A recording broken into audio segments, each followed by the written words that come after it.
Buenos días, bienvenidos todos, todas y todes a la sesión de coyuntura de hoy, 23 de agosto, que Dejo organiza cada martes. La sesión de esta mañana se titula La agenda pendiente para Lima. Y en realidad, más que enfocarnos de pleno en la coyuntura política y la pugna por alcanzar el sillón municipal, aunque brevemente también se abordará ese tema, nos vamos a detener a analizar la situación estructural de las dificultades que aquejan a la ciudad. Tendremos una mirada global de los temas que no se enfrentan adecuadamente debido a lecturas totalmente parciales de la problemática urbana y repararemos también en esa ansiada agenda pendiente que Lima requiere. Para tratar sobre este tema, hoy contamos con la colaboración de Gustavo Riofrío, investigador de la casa, a quien estoy segura todos conocen y no necesita mayor presentación. Solo mencionar que él cuenta con una amplia trayectoria en la temática urbana y es reconocido por su vasta experiencia en el país y en el extranjero en asuntos de vivienda y de planeamiento urbano. Además, gran parte de su vida laboral ha estado y sigue ligada a DESCO, ¿no? En los años 90, siendo jefe del programa urbano de DESCO, él participó y dirigió el programa de densificación habitacional, que es una experiencia que, como él mismo menciona, siempre recuerda con mucho orgullo, ¿no? Actualmente Gustavo es investigador asociado de DESCO. Bien, entonces iniciamos ya. Les voy a agradecer que mantengan sus micros apagados durante la exposición y que por favor, si les es posible, activen su cámara al intervenir cuando llegue el momento de la ronda de preguntas y comentarios. Tendremos primero un breve espacio introductorio para presentar algunos datos sobre las elecciones municipales en Lima Metropolitana y continuamos luego con el sabroso tema de fondo que nos trae Gustavo esta mañana. Bien, entonces empezamos con los datos, Jos. Sí, Mónica, gracias. Gustavo, por favor, permíteme compartir.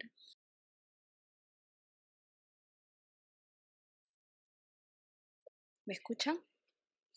Sí, Ya, disculpen, no podía activar el audio.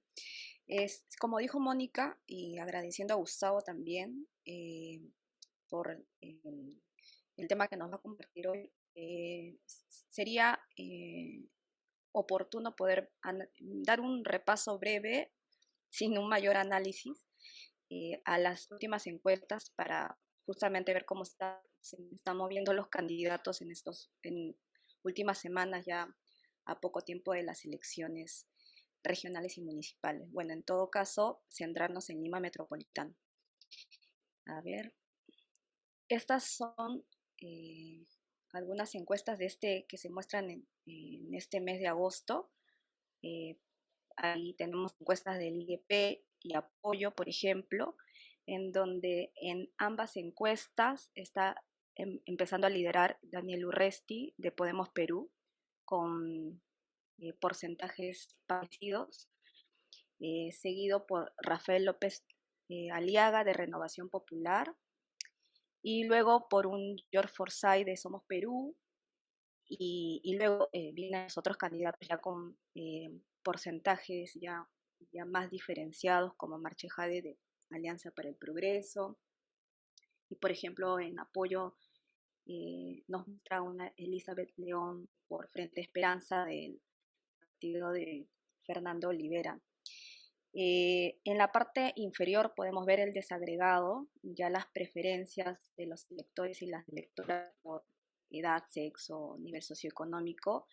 Y por ejemplo, algunas cositas por resaltar que luego veremos con una mayor amplitud, es que podemos ver a un candidato como Daniel Urresti, que está encabezando las encuestas, cuando tenemos, y en la parte de abajo, bueno, no se logra ver aquí, pero en la tabla de diferenciación por sexo, tiene una mayor preferencia en el público femenino que en el masculino, ¿no? Cuando podemos nosotros traer a colación este antecedente por violencia, una denuncia por violencia y agresión sexual vinculado al caso Bustillos, ¿no? Y bueno, y otro caso que también podemos dar es el de Rafael López Aliaga, que muestra también una mayor preferencia en el nivel socioeconómico alto. Y bueno, ya sí podemos notar otras características interesantes. Por ejemplo, es una encuesta de CPI que también es en agosto, que también muestran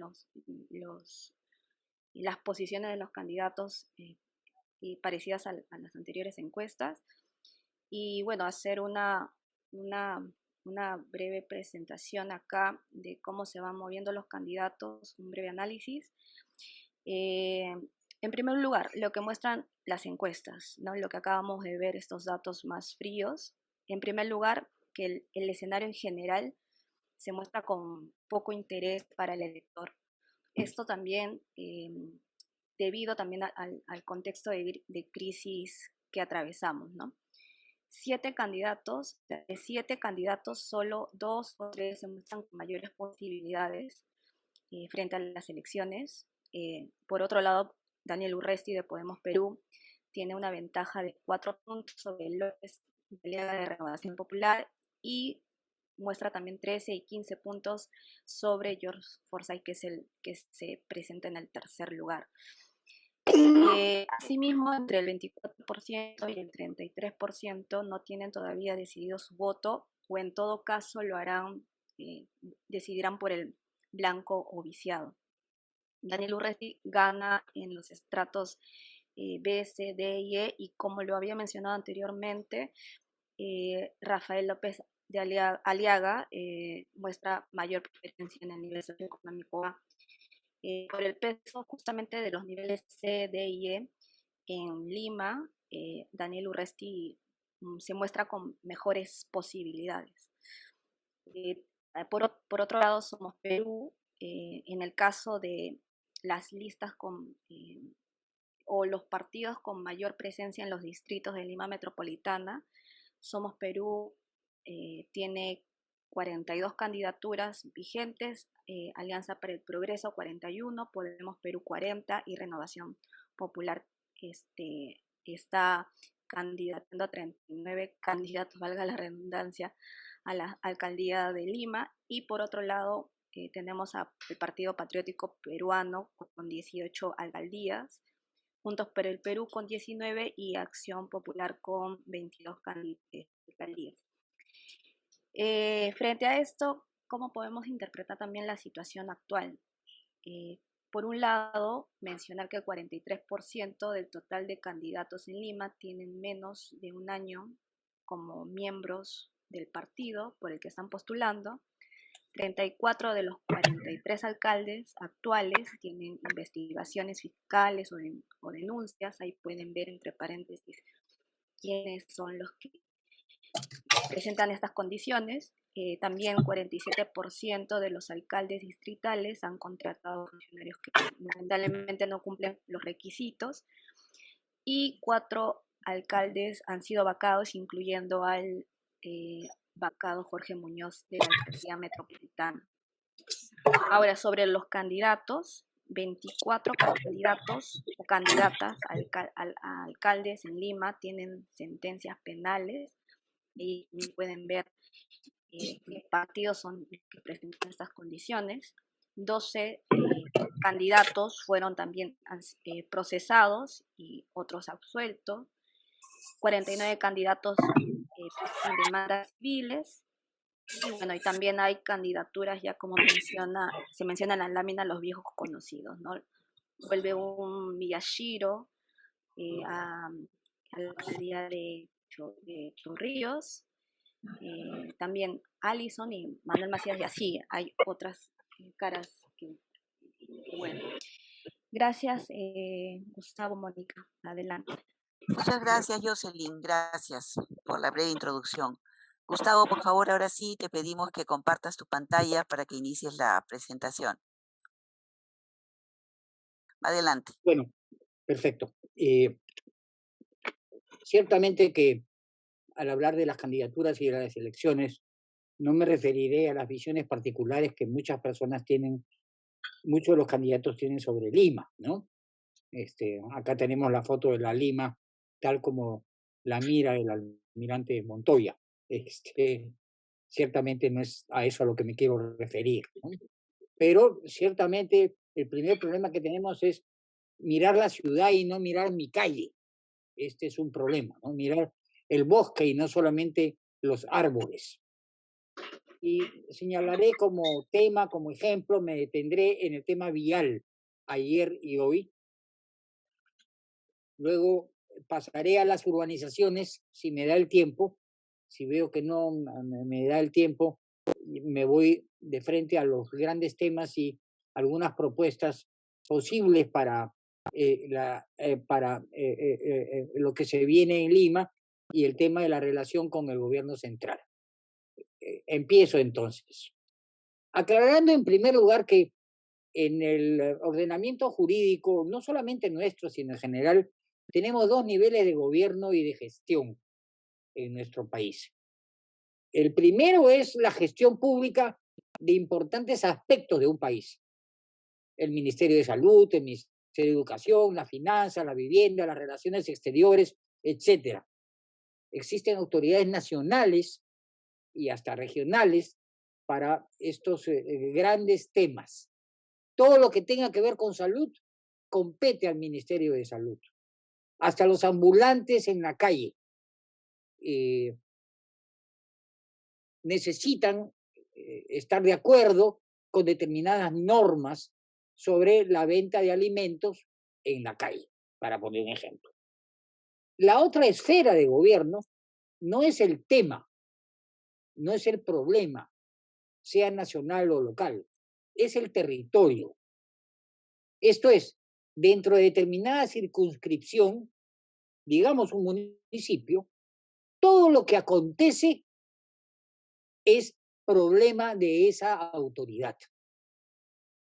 Si hay un problema de moscas en los ambulantes, para seguir con el ejemplo, si hay un problema de basura, si hay un problema de vialidad, de transporte, eso no solamente tiene que ver con la autoridad nacional normativa en el tema, tiene que ver con la autoridad de esa localidad. Es por ello que la ley de municipalidades da una gran cantidad de funciones compartidas. En realidad, todo lo que acontece en una ciudad le importa a la autoridad de esa circunscripción. Aquí, yo recuerdo, esto es Cusco. En los cerros que ven ustedes arriba y más allá en el Cusco, pero solamente conseguí esta foto, se presenta un problema con las lluvias. Y el problema con las lluvias es que, no sé si están viendo mi cursor, llueve y estas pendientes aumenta la escorrentía de piedras y viene un huaico que baja hasta la ciudad y destruye la avenida del Ejército, para poner un ejemplo. El alcalde, recuerdo que el alcalde del Cusco, Daniel Estrada, invirtió un montón de dinero en terrazas en esta parte del cerro donde no hay votantes, hay 60 familias en total que viven en la parte de arriba. Pero si no fuera porque la conservación del suelo se hace de arriba hacia abajo y no de abajo hacia arriba, no se podría haber evitado estos tremendos huaicos y estas escorrentías que luego llegan y destruyen la ciudad. Entonces, el tema de la conservación de los cerros y de las áreas rurales, en el caso de este distrito, tiene que ver con la municipalidad. No es que no tenga dueño, es un problema que tiene que ser visto por la autoridad. Al hablar de las municipalidades, estamos hablando de las autoridades del territorio. Ahora, el territorio de la ciudad, porque en el caso nuestro, prácticamente el 100% de Lima y el 100% de Callao es urbano, casi nada rural, tiene que mirarse con distintas entradas, porque hay problemas que tiene toda gran ciudad, como decía el maestro Correa Miller cuando abrió la reunión Lima el año 2000, en los años 70, que fue muy importante para analizar los problemas de Lima.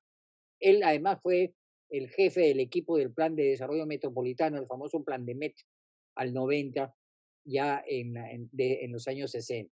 Hay que distinguir entre los problemas que tiene toda gran ciudad, los problemas de toda gran ciudad latinoamericana y los problemas de Lima. No podemos cometer el error de mirar los problemas de Lima como si solamente fueran de la ciudad. Digamos, el tema de la delincuencia y de la violencia es un tema generalizado, no es solamente un tema de Lima. Entonces, la mirada de estos asuntos tiene que ser distinguida, porque de otro modo vamos a equivocar en la salida, ¿no? Y además, tenemos que mirar que la ciudad de Lima en particular, así como otras ciudades nuestras, pero me quedo con la de Lima, hace ya 2 décadas, desde los años 90, que terminó una fase de su crecimiento. Al mirar Lima y Callao tenemos que darnos cuenta que la etapa del boom, del crecimiento explosivo, de la ocupación de nuevos espacios, prácticamente se ha terminado. No es que no va a haber una ocupación de nuevo espacio en la ciudad. Sin embargo, eso no es el problema más importante. El problema más importante en este momento es la ciudad ya construida.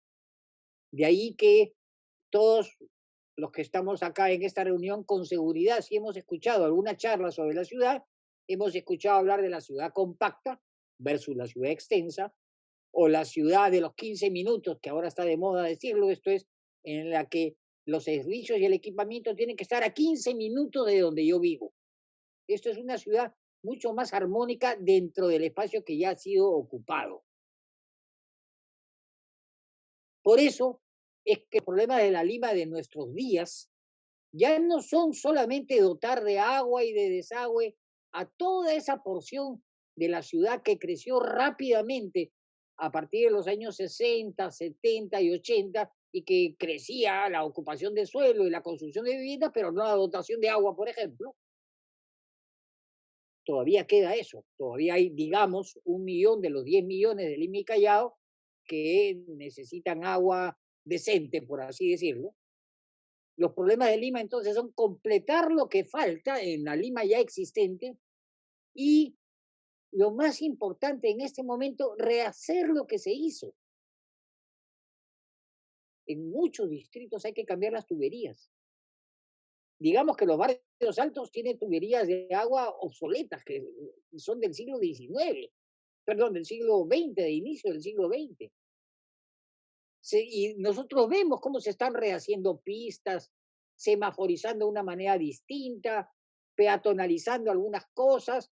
Lo que hay que hacer ya no es solamente completar lo que falta para tener una ciudad, sino rehacer lo que se hizo, renovar, densificar, que es el asunto que nosotros vemos en todos los días, ¿no es cierto? No hay distrito en el cual, distrito de la Lima consolidada o de la Lima llamada moderna, a esto me referiré más adelante, que no esté en este momento cambiando viviendas o terrenos por edificaciones. Y lo mismo en las zonas de pueblos jóvenes, donde primero se vive y luego se construye, ya tenemos una enorme cantidad, enorme, la mayoría de las viviendas en los pueblos jóvenes empezados entre los años 60 hasta los años 90, que ya tienen el primer piso construido y se están yendo a los pisos superiores. Entonces, se está densificando. ¿Cómo? Ese es un problema. Pero muchas de las visiones de Lima son visiones que no miran esta ciudad. Algunas miran, la típica previa a los arquitectos era ver Lima como la mancha urbana que se expone, que crece, ¿no es cierto? Y sin embargo, en este momento las áreas de crecimiento de Lima son, no estoy exagerando la ubicación, ¿no? Al sur, frente a Punta Negra y Punta Hermosa y San Bartolo, y al norte en el distrito, en la provincia de Canta, y no solamente Huarochirí, que no aparece en este mapa. Aquí no estamos viendo la ciudad en este plan. Tampoco se ve Lima en los análisis que conocemos y que son los análisis que dan pie a las encuestas, que divide a Lima. Aquí hay uno en base a datos de INEI, por supuesto, en el cual se ve, como ven ustedes en el título, a Lima moderna, la ven, ¿no es cierto?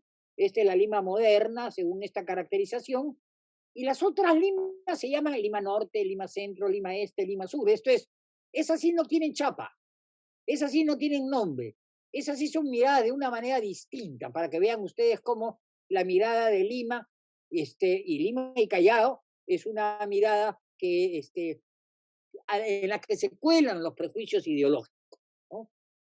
Por supuesto, tampoco se ven los tejidos urbanos. Acá tenemos en clarito la urbanización llamada convencional, en azul las zonas más bien tuburizadas como el Rímac, Breña, y en más oscuro las zonas de pueblos jóvenes, y por supuesto en el rojo, en la imagen del costado, los nuevos pueblos jóvenes, lo que nosotros hemos llamado en Desco nuevos barrios, que son distintos de los originales que están más abajo porque están en gran pendiente y con gran riesgo para las personas que allí habitan, en donde en realidad no se debería vivir. Todos los años hay noticias, si ven ustedes mi cursor aquí, en lo que se llama Ticlio Chico, que es una zona de prácticamente 100% de humedad debido a la nube que tenemos en este momento encima nuestro. Esa nube toca esos cerros y por supuesto las familias respiran esa humedad. De ahí es que se hagan campañas de nebulización masiva, por ejemplo, mientras que en Comas en los años 50, 60, 60 y 70 se hacían campañas de vacunación masiva, que era totalmente distinto. Tampoco se ven los distintos peligros y calidades de suelo de Lima. Nadie dice nada frente a lo que sucede en Lomo de Corvina, que está en rojo, y lo que puede ser afectada por un terremoto, para no hablar de los tsunamis. Y por cierto, existe la Lima de las circunscripciones territoriales. Esto es Lima, lo que están viendo ustedes en la foto. Esto es Lima. Esto es Lima con el Callao. Es imposible imaginar la ciudad, ¿no es cierto?, mirando solamente esto. Es imposible acercarse a los problemas de la ciudad mirando solamente esto. Tenemos 50 distritos, ¿no es cierto? 43 en Lima, 7 en el Callao. Esta Lima es la Lima de las consultas, de la votación, de la mirada de las personas que se lanzan como candidatos a las elecciones y de las personas que van a votar por el alcalde de su distrito y por el alcalde de Lima, que va a ser el alcalde de la ciudad capital. Para no hablar de las provincias vecinas, para nosotros son muy importantes la provincia de Huarochirí y la de Cañete, que está dando licencia. La de Cañete ha autorizado un aeropuerto con licencia de construcción de Chilca en San Bartolo. Y Huarochirí, como ustedes saben, autoriza urbanizaciones, autoriza líneas de micro, etcétera, etcétera, de transporte. Y ya estamos pues en el próximo negocio es el de la provincia de Canta, planeado recientemente por el arquitecto Miguel Romero Sotelo, y en Guaral el nuevo puerto que está al costadito de Lima, ¿no? Sin embargo, entonces hay personas que no necesariamente el candidato tiene que tener la mirada, entre comillas, digamos, técnica, no me gusta usar la expresión, porque hay quienes piensan la ciudad y quienes ejecutan las acciones. El plan de Met, con el arquitecto Correa Miller, fue el que planeó el llamado Sanjón, pero nosotros lo conocemos con el nombre del Sanjón de Bedoya y lo recordamos a Bedoya. ¿Por qué razón? Porque Bedoya fue el que lo implementó. Lo mismo el famoso circuito Chachi Vivós de la Costa Verde se llamó así, a pesar que el de la concepción moderna y de la acción y la iniciativa para y le puso el nombre de Costa Verde fue Ernesto, el arquitecto Aramburu Menchaca, que además fue alcalde luego de Miraflores. Yo creo que entonces hemos avanzado mucho en el diagnóstico, tenemos datos de todo en este momento sobre la ciudad de Lima. Sobre todo hay algún dato, hay alguna información. Sin embargo, en estos problemas de esta mirada del bosque Lima-Callao es donde están fallando las cosas. Y quiero mencionar dos casos, ojalá que pueda mencionar los dos, si no me quedo con uno, el tema vial y el tema de las urbanizaciones. dónde se han tomado, cómo se han tomado decisiones y qué pasa con las decisiones en nuestros días. Vamos al tema vial.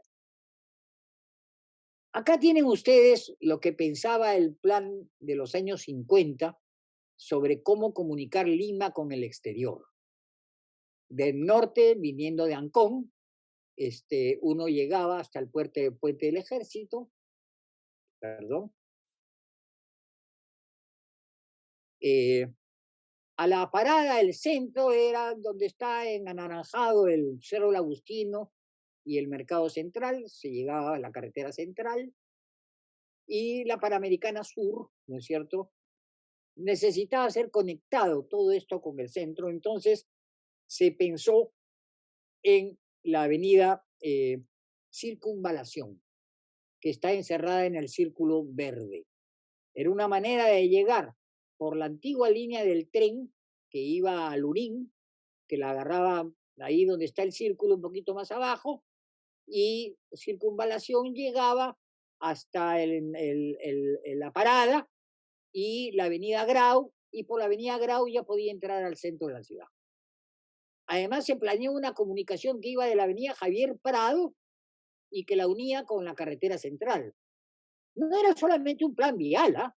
Porque ahí donde se intersectan esta prolongación de la avenida Javier Prado con la carretera central está el mercado de frutas, un gran mercado, porque se pensaba, si hasta ahí llega la fruta, por ahí se comunica todo, se comunica con toda la ciudad.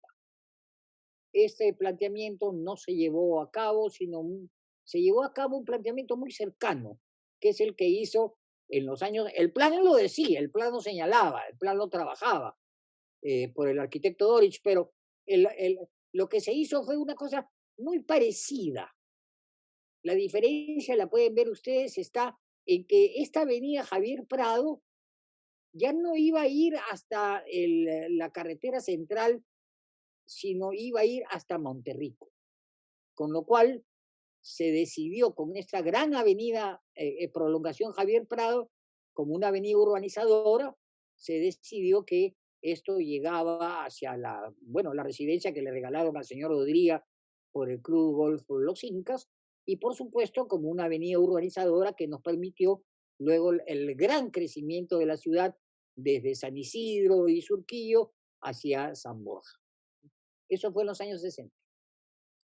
En los años 70, con el gobierno militar se completó y se solucionó un problema que había, porque la circunvalación no estaba siendo muy útil. Entonces se hizo, como ven ustedes en azul, la vía de evitamiento que pasaba detrás del Agustín y que hasta ahora conocemos con el nombre de vía de evitamiento.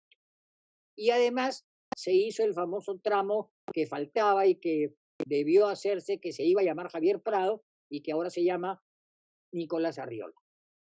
Esto se hizo en los años 70 para completar, digamos, y para mejorar la entrada a la ciudad desde tanto el sur como el norte como el centro, la carretera central.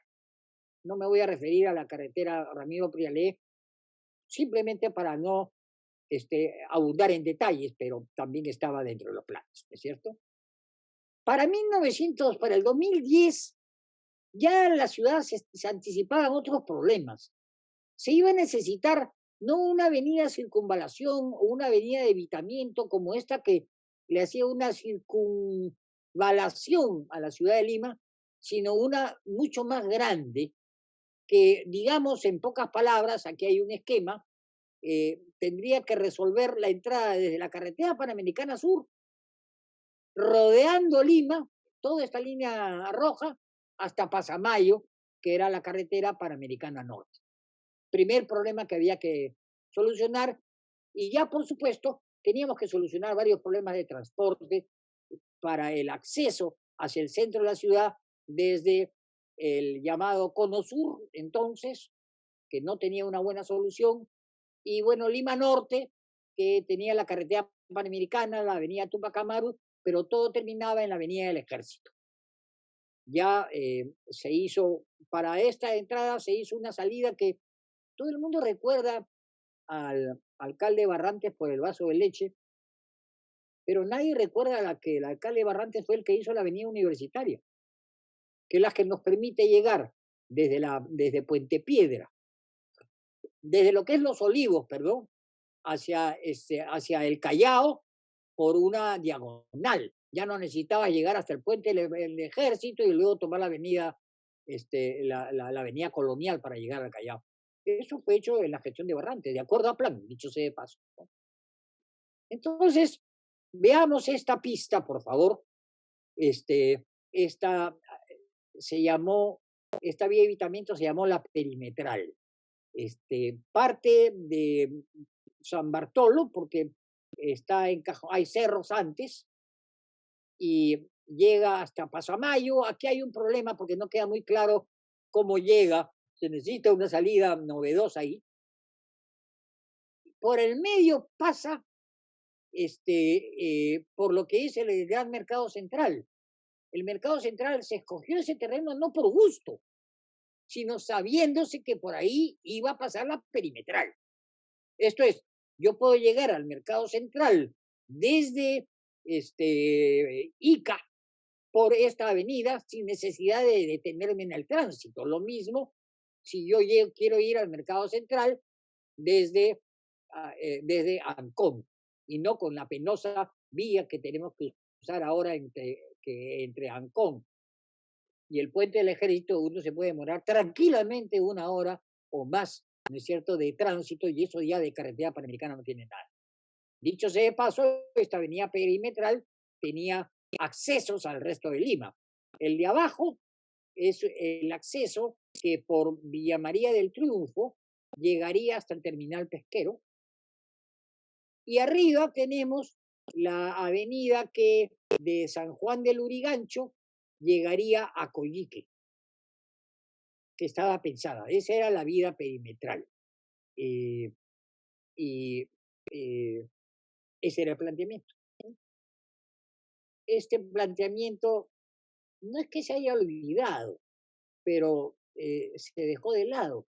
Y curiosamente, ¿no es cierto?, la pista que se está haciendo ahora en el norte, que se llama Pasamayito, es ese planteamiento.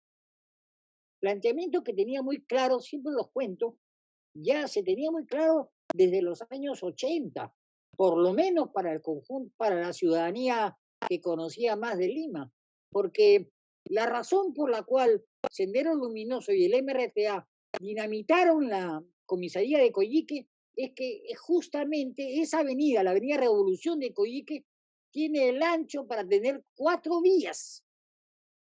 Y si se escapaban del Urigancho, no iban a escaparse del Urigancho para llegar y que los agarren a todos en la plaza de Hacho.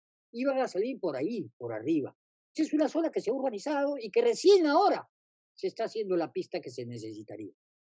La pista de la Quebrada Santa María es de penosa experiencia para nosotros en Desco, porque Desco en la Quebrada Santa María ayudó a hacer un parque justamente en la curva por donde los camiones llegarían evitando entrar a Lima, por así decirlo, y llegarían hasta acá, ¿no? Dicho sea de paso, esta pista, la parte entre Santa María y el Mercado Central, la primera parte ya existe, es en Manchay. La avenida central de Manchay es anchísima. Ese es el modo de atender, la nueva propuesta para atender que no se ha puesto en práctica, o se ha puesto en práctica poco, mal, y recién ahora, y la promesa de hacer Pasamayito aparecía como una promesa electoral, y la gente lo está haciendo, la gente lo utiliza, vamos a hacerlo nosotros, ¿no es cierto? Nada que ver. Eso tenía que estar contemplado ya desde antes en el plan y no se hizo. Acá está la entrada. Esta es la pista en rojo. Tenemos un problema en la parte de arriba, porque en la parte de arriba el rojo nos muestra que el modo como llegaría a, aquí está, esto de acá, donde está mi cursor, es Ancón, donde pasaría a Pasamayo, pero esto todavía no está muy bien resuelto. El otro problema que teníamos era el acceso al centro de la ciudad. Se necesitaba transporte rápido masivo. Eso fue un motivo ya de discusiones a fines de los años 70 e inicio de los años 80. Y se pensaba en un sistema rápido masivo que podría ser un tren, un metro o buses, sabe Dios qué cosa, pero había un problema. No se tenía claro por dónde debería ir el tren. Una posibilidad era la línea verde que estoy mostrando de abajo, es que el tren llegara de San Juan de Miraflores al Sanjón y por el Sanjón llegara hasta el centro de Lima. La otra posibilidad era que fuera por la antigua línea del tren, lo que es la circunvalación, y por la circunvalación el transporte rápido masivo llegara hasta el centro de Lima. Como ustedes saben, el año 1985 llega un presidente, Alan García, y el presidente Alan García decidió que había que hacer rápido algo y le explicaron que no se podía hacer rápido algo porque se estaba todavía iniciando los procesos de transporte. Es muy larga la historia, me puedo detener con ellos si a ustedes les interesa. Entonces él dijo, tomó un lápiz, no lo tomó él, sino lo tomó un conocido arquitecto que la obra vial más importante que ha hecho, si no es la única, es esta propuesta, y dijo, bueno, entonces, dado que no sabemos si puede ir acá, acá, y están discutiendo todavía, ¿por qué no hacemos una línea por el medio? Y se hizo el famoso tren eléctrico. El tren eléctrico que, como ustedes saben, durante muchos años no funcionó. Y no se sabía qué iría encima de esa línea de tren, que se empezó a hacer no en julio, en que el señor Alan García juró la presidencia, pero sí en octubre, en que se votaba por quién sería el alcalde, y en un pacto de caballeros, Alan le dijo, serás tú, Alfonso, ¿no es cierto? Pero resultó siendo del Castillo. Y si ha tenido muchos problemas este tren eléctrico para implementarse, es porque no era negocio. Los estudios de mercado decían que no era suficiente. Historia muy vieja a la cual no me puedo referir en este momento. Pero ya tenemos entonces que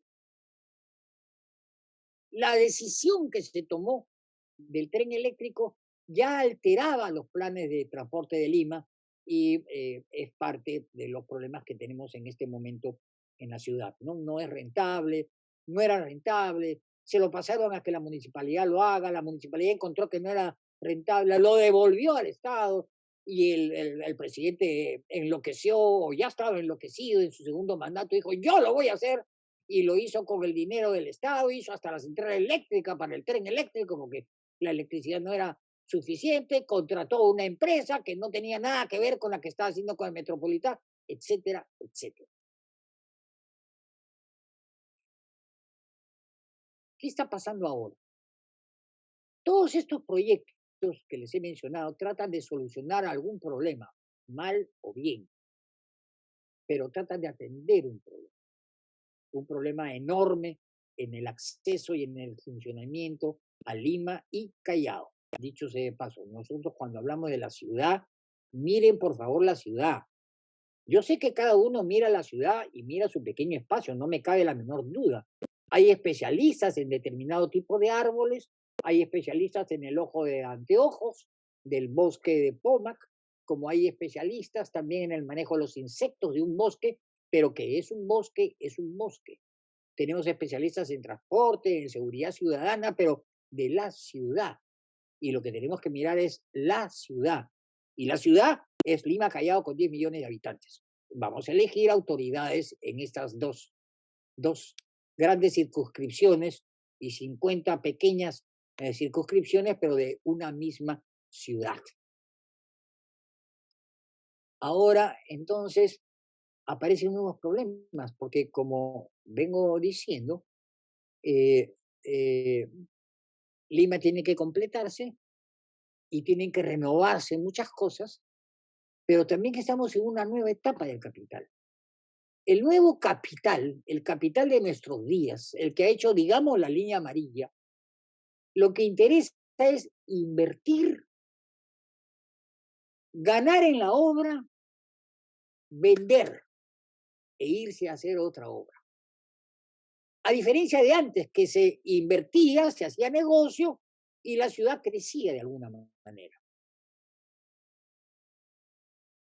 Por esa razón, a cada rato aparecen nuevos planes, nuevos megaproyectos que muchas veces no están entroncados con la ciudad. Ahora estamos hablando del tren de cercanías. ¿Me creerán ustedes que en el plan que se viene discutiendo ahora mismo, porque se quiere aprobar ahora mismo de Lima Metropolitana, todavía no se tiene la ruta definida de por dónde va a pasar el tren de cercanías? Si se va a entroncar o no con el tren eléctrico, hay hipótesis, pero no está en el plano, no está en el plan. Y se está discutiendo ya la zonificación. Y aparecen nuevos proyectos. La vía de los emprendedores, ya lo referiré, la ciudad del conocimiento. Lo que sucede es que ahora lo que importa es la inversión en sí misma y no el rédito que esa inversión va a tener para el funcionamiento de la ciudad. Dicho sea de paso, en cualquier elección y en cualquier ciudad existen tantos problemas y tantos conflictos que la autoridad lo que tiene que hacer es arbitrar en esos conflictos o inclinar la balanza en función de uno de ellos. Pero el conflicto no es quién hace la obra, el conflicto es para qué va a servir esta obra. Así tenemos este nuevo proyectito que conocemos que se llama la línea amarilla. La línea amarilla, ¿en qué modifica este esquema vial que ya les mostré?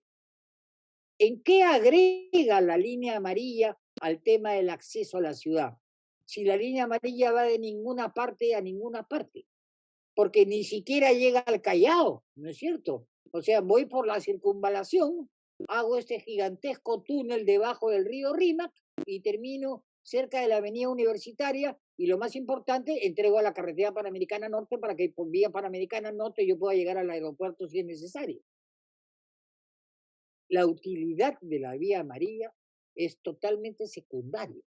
Y encima tenemos que pagar años de peaje con un enorme costo y una enorme deuda.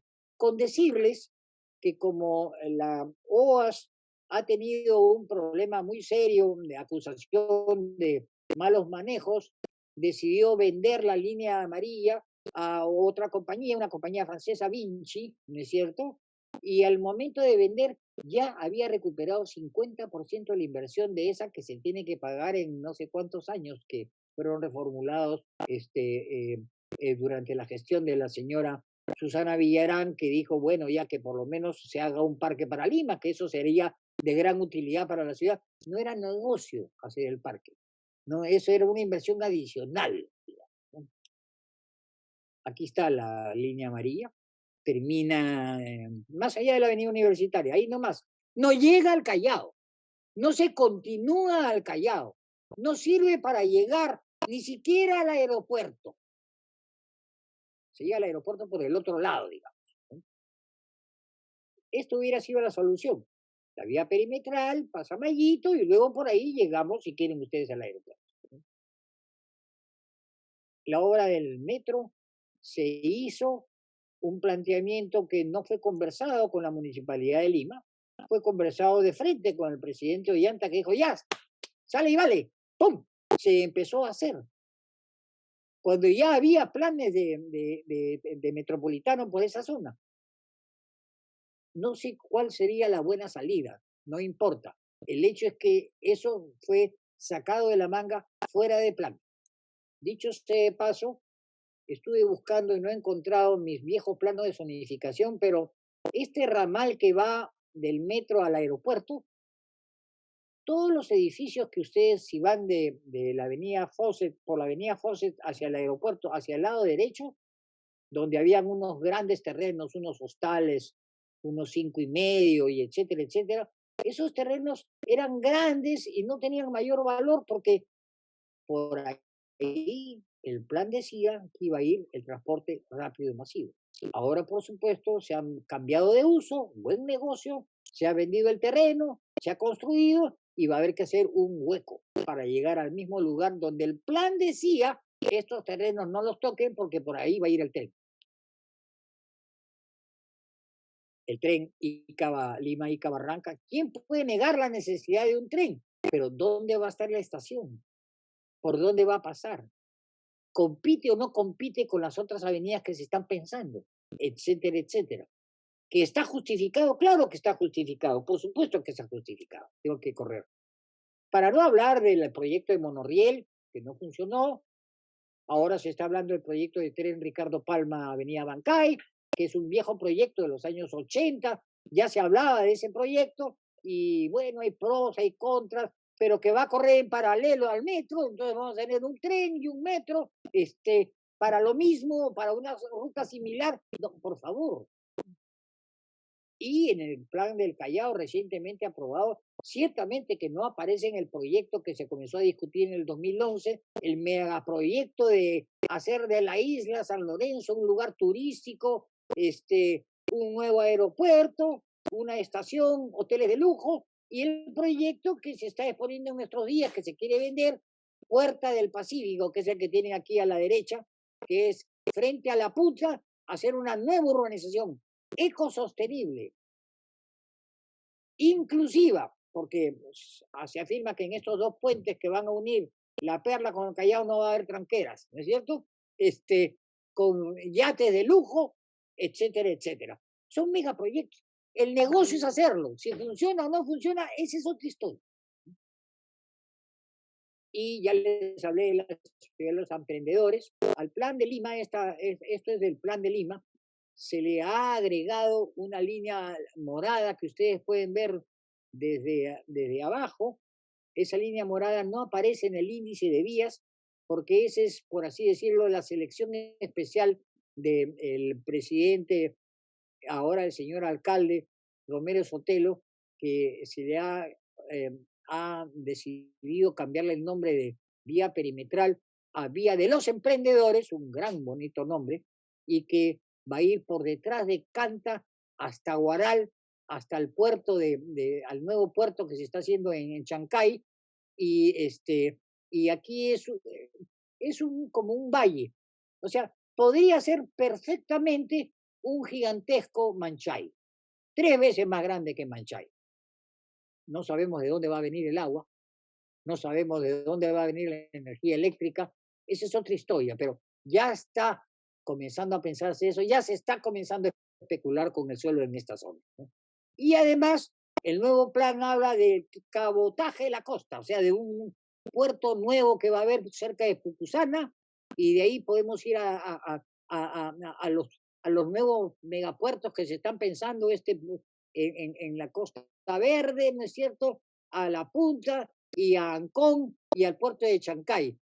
No sé si ustedes saben que existe un sistema de cabotaje que hay entre Tigre y Buenos Aires, donde existen mucho más botes, mucho más gente rica y un puerto perfecto donde pueden llegar los ferries en el mero centro del Retiro en Buenos Aires. No es rentable, es solamente para muy altos ingresos. No es, y para turismo con la pandemia se paró. Esas son las obras que se están pensando, que son inversiones. Mientras tanto, en azul tienen ustedes el Zanjón y la bajada de Armendáriz. El Zanjón tenía que continuar hasta la carretera panamericana. Esta línea roja, no por gusto ven por donde pasa esa línea roja que hay muchos terrenos sin construir y áreas verdes. Ese era el terreno reservado para el Zanjón, pero se ha comenzado a ir ocupando y ahora va a haber que expropiar. No, no se puede hacer. O sea, estas grandes obras viales no completan la obra vial que se necesita en Lima para tener una fluidez que vaya desde Miraflores o San Isidro hasta la carretera panamericana.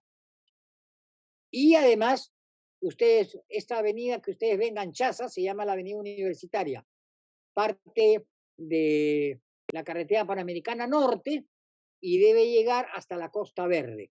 Sin embargo, existe un pequeño problema, quienes usan esa carretera, esa pista lo saben perfectamente, que es que la pista en un determinado momento, aquí están las 2 vías, las 4 vías, más la berma central de la carretera de la vía universitaria, y de repente se acosta en una callecita en donde si hay mucho tránsito, corre el riesgo que te asalten, y si es muy tarde en la noche, te va a parar, seguramente pasas a las 10, 10:30 de la noche. Me ha sucedido a mí, llegando al aeropuerto más de una vez, te paran para hacerte la alcoholemia para la cantidad de gente que maneja con el alcohol desde la Avenida La Marina hasta la Costa Verde. ¿Por qué sigue angosto esto? ¿Por qué no han expropiado como está previsto que se expropie para que se haga esta pista? ¿Por qué no se termina de hacer la Avenida Universitaria? Ya me demoré mucho, entonces voy a tener que correr simplemente con esta nuevo caso.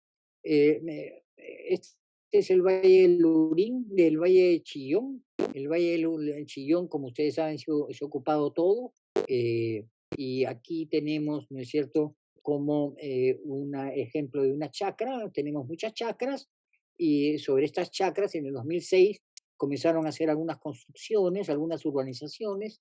El 2009, ¿no es cierto?, se agregaron estas nuevas urbanizaciones. En el 2011 se comenzó a urbanizar un poquito más. Digamos que el empresario compraba un fondo y lo urbanizaba. Entonces ustedes ven que cada urbanización es un fondo. Y en ese fondo se hace una urbanización, ¿no es cierto?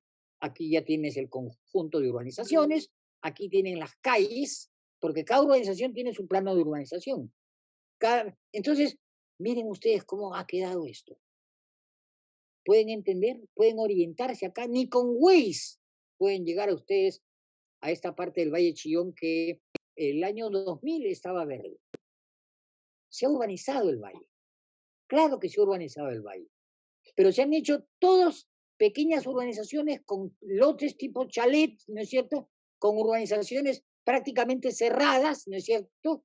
En la que por supuesto no están conectadas con la parte de arriba de la foto, que son los pueblos jóvenes de las laderas siempre me confundo, creo que se llama ladera de Chillón, ¿no es cierto? Lo del medio es el relleno sanitario. No hay un eje vial. Esto de acá ha sido dibujado por nosotros para ayudar, ¿no es cierto?, a entender la situación. Podría haberse hecho las cosas de una manera distinta. Pudo haberse pensado en decir, bueno, si todo el valle lo vamos a urbanizar, hagamos una avenida central que tenga su parque, su iglesia, su templo, su anexo municipal, etcétera, etcétera. Hagamos un reparto donde esté la avenida central, así podemos hacer edificios, mientras que las otras serán no sé cuántos, en la carretera podemos aumentar la densidad. O sea, en el caso del Valle de Chillón, en vez de urbanizar el valle, se urbanizaron parcela por parcela, haciendo una cosa que, primero, mató el valle.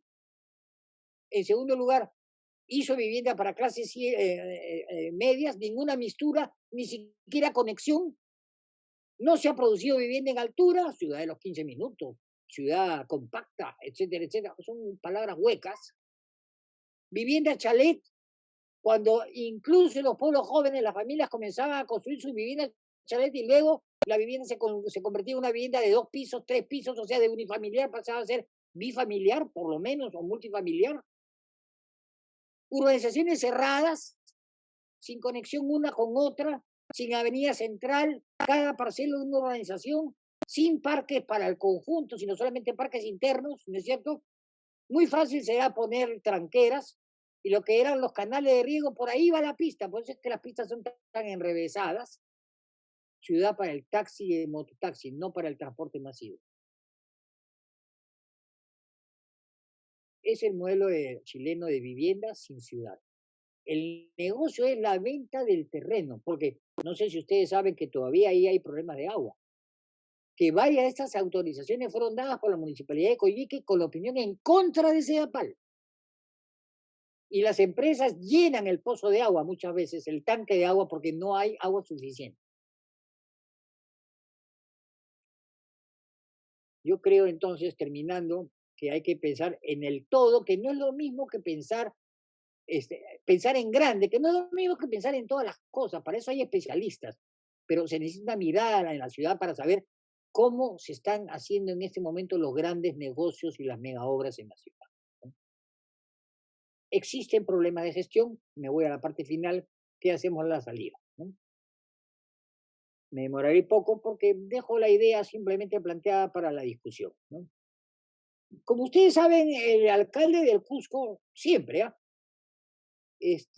a veces se preocupa solamente del Distrito Central o quiere ser el Inca de toda la provincia. El alcalde actual deja que los otros distritos hagan lo que quieran. Él se encarga del centro. Lo mismo sucede en Arequipa. Tiene 29 distritos. ¿El alcalde provincial se preocupa de los 29 distritos? ¿Los distritos rurales los visita siquiera? Existe un problema entre el alcalde provincial y los alcaldes distritales. No solamente es un problema en Lima, es un problema en general. No es un problema de la gran ciudad de Lima, sino de toda ciudad peruana y del ordenamiento legal sobre la relación entre el distrital y el provincial. Dicho sea de paso, en Bogotá el problema es que no hay suficientes alcaldías menores para promover la gestión, porque el distrito también el pequeño distrito también cumple una función importante. No crean que todo es pequeños problemas con pequeños distritos y el provincial, ¿es cierto? Yo creo que una primera salida es reformar la ley de municipalidades.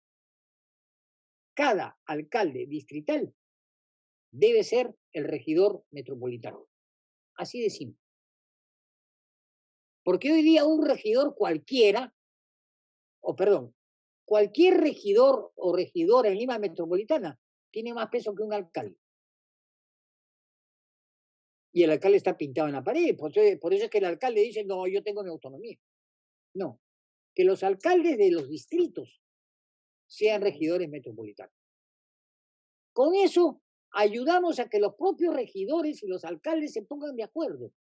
La propuesta actual es más bien de los tantos distritos que existen en Lima, crear 6 distritos. ¿Creen ustedes que la municipalidad de San Isidro y la de Magdalena se van a fusionar? ¿Creen ustedes que la municipalidad de San Martín de Porres, con la de Independencia, con la de Los Olivos, se van a fusionar? ¿Creen ustedes, por ventura, creen ustedes que eso va a pasar? Lo que los políticos han desunido jamás será unido. Pero eso sí, esos alcaldes se pueden encontrar en pie de igualdad como regidores provinciales. Nada de que hay regidores fuera, no, señor. Habrá un proceso de aprendizaje que tendrá que funcionar con el tiempo, ¿no? Al principio serán diputados de su propia zona, luego se tendrán que poner de acuerdo en algún plan para esa zona. Primera salida. Segunda salida, Lima necesita por lo menos 3 autoridades metropolitanas. Una autoridad en transporte, ya tenemos la ATU, que nos da ejemplos de cómo se pueden solucionar los problemas. Una autoridad en seguridad ciudadana y una autoridad de plan. Sobre todos estos casos existen ejemplos en el mundo. Los que vemos televisión y somos aficionados a las películas yanquis, sabemos que existe la Metropolis, o sea, la policía metropolitana. Nada de que yo me pongo de acuerdo con mi distrito vecino porque ambos tenemos plata, pero nada con el municipio pobre, ¿no es cierto? Como si las ratas, las cucarachas o los ladrones de celulares no conocieran de límites distritales. Se necesita una autoridad metropolitana en el tema de la seguridad ciudadana. Ya hay un candidato que dice vamos a hacer una escuela metropolitana ¿cómo se llama? De serenazgo, ¿no es cierto? ¿Con qué autoridad? ¿Acaso que yo te di el diploma de la magnífica escuela metropolitana del distrito de La Victoria, va a ser aceptada? ¿O yo voy a mandar a mis serenos de La Perla que estudien en La Victoria? No, señor. No mojen que no hay quien planche. Autoridad de Seguridad Ciudadana. Se habla de 200 pantallas, no sé cuánto. No se yo prefiero que haya menos pantallas y que funcionen y que estén coordinadas a que haya una pantalla en cada esquina. Hay que comenzar por algo que funciona. Y no es que funcione en mi distrito, porque no me sirve para atender el problema de la seguridad ciudadana. Y por supuesto que la seguridad ciudadana no es solamente contra que te roben. La seguridad ciudadana tiene que ver con la violencia doméstica, la violencia contra los niños, tiene que ver con la inseguridad en general que tienen las personas que se sienten discriminadas en la calle. Ese es un aspecto de la seguridad ciudadana que también tiene que ser contemplado, y no solamente el tema del derecho, ¿cómo se llama?, frente al robo, ¿no?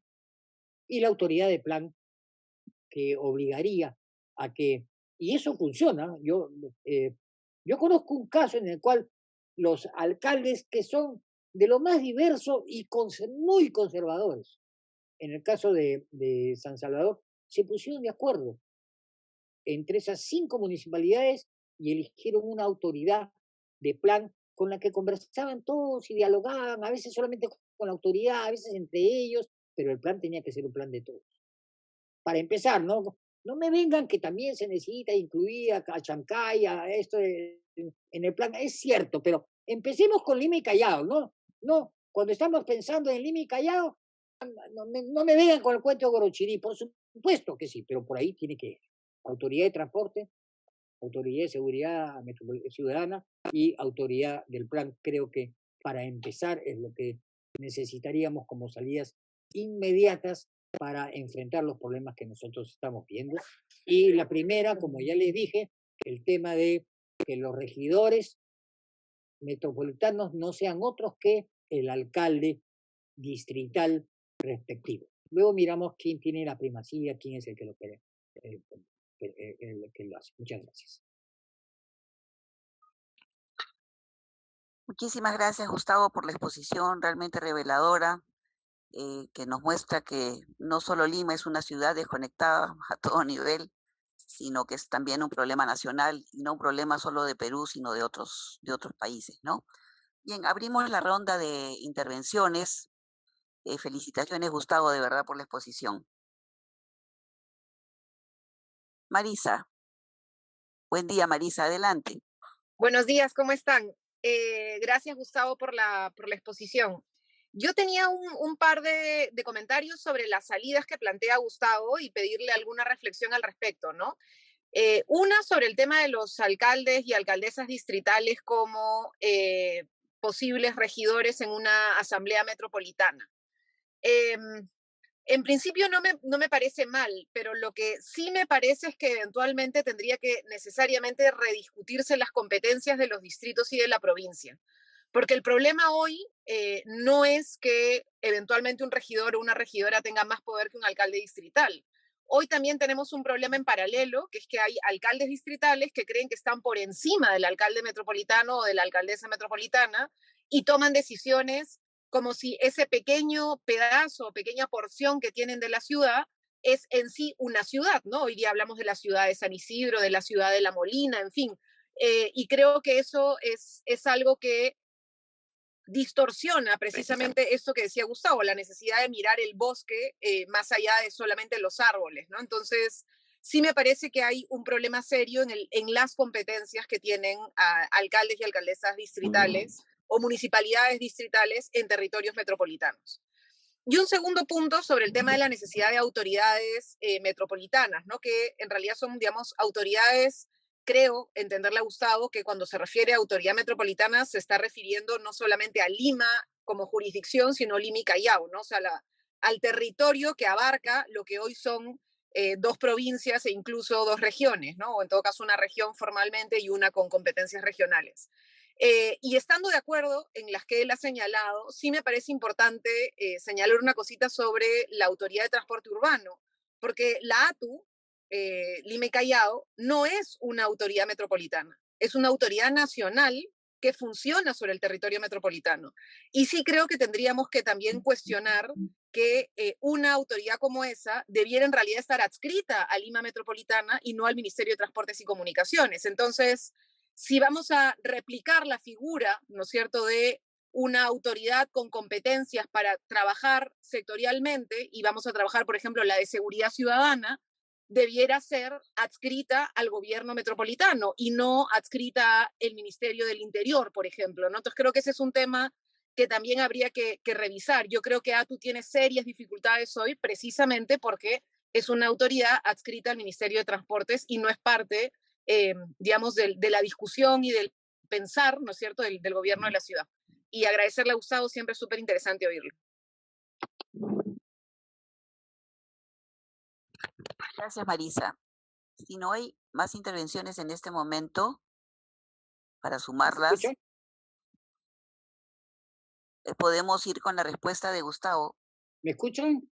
¿Puedo? Sí, te escuchamos, Gus. Ah, ya, perfecto. Sí, en verdad, la relación entre los distritos, las provincias y en general entre las distintas jurisdicciones siempre es problemática porque un distrito muchas veces quiere una cosa que el distrito del costado no quiere. Y el modo como hacen para hacer prevalecer sus intereses no es buscar concertar, sino es pelear y afirmar la autonomía. Esa es la razón por la cual no solamente en Lima, sino en todo el Perú existe siempre la tendencia de crear su propio distrito, porque cuando seamos distrito aparte o provincia aparte, vamos a tener Banco de la Nación, presupuesto aparte y vamos a poder tomar nuestras propias decisiones. Entonces ahora tenemos un montón de nuevos distritos que toman sus propias decisiones y la propia decisión es vamos al gobierno a pedirle que nos ayude a solucionar los problemas. Entonces, no hay modo de escapar a la necesidad de concertar entre las distintas partes de un determinado territorio. San Juan del Lurigancho, de cuando en cuando sale la idea de ser una nueva provincia para alejarnos de Lima y poder tomar nuestras propias decisiones.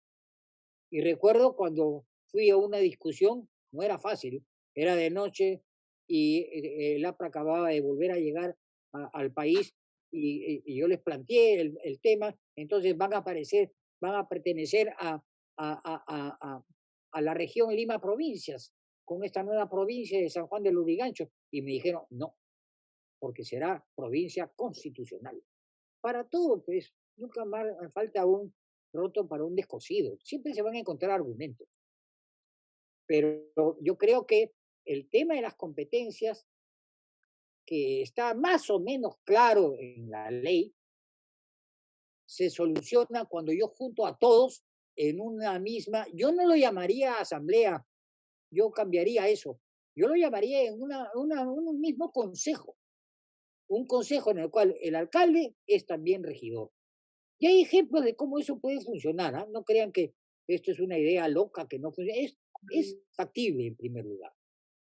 En segundo lugar, creo que el caso de la ATU nos ayuda mejor a entender la complejidad de los problemas particulares de Lima ya. Porque existe una complicadísima relación entre el gobierno central y, y el gobierno metropolitano o el gobierno de Lima y el Callao, porque hay mucho dinero del Estado y como nosotros sabemos, una endémica falta de recursos de las municipalidades. Y esa endémica falta de recursos de las municipalidades hace que cualquier nueva inversión vial se tenga que hacer pidiéndole dinero al Estado. Y por supuesto, como tú bien sabes, Marisa, el negocio en este momento es que no salga el reglamento de la Ley de Desarrollo Urbano Sostenible que señala el modo de cómo se pueden capturar plusvalías del suelo. En este momento, jugando con la frase de a bailar, bailar, que el mundo se va a acabar, en ese momento hay una frenética carrera de a cambiar la zonificación, cambiar la zonificación, que el mundo se va a acabar con la nueva ley DUS, porque el dinero que la ciudad lo necesita está en el suelo, pero el negocio de urbanizar el Valle del Chillón, así como el negocio de hacer estas mega obras, está solamente en dos aspectos: la plusvalía sobre el suelo y el rendimiento del capital de un megaproyecto, y nada más. Y la plusvalía sobre el suelo se soluciona, ayuda a dar rentas, eso lo sabes tú mejor que yo, y tú lo has expuesto incluso a las más altas autoridades. El recurso para todas las obras que necesita la ciudad de Lima, Lima necesita cambiar sus tuberías de agua y de desagüe en muchos lugares. Por eso es tan caro San Isidro, porque cada nuevo edificio San Isidro tiene que hacer perforar por cuenta por cuenta del empresario, porque Sedapal dice, yo te doy las autorizaciones, pero no tengo el dinero para hacerlo. Tienen que cambiar tuberías, porque si no estallan las tuberías.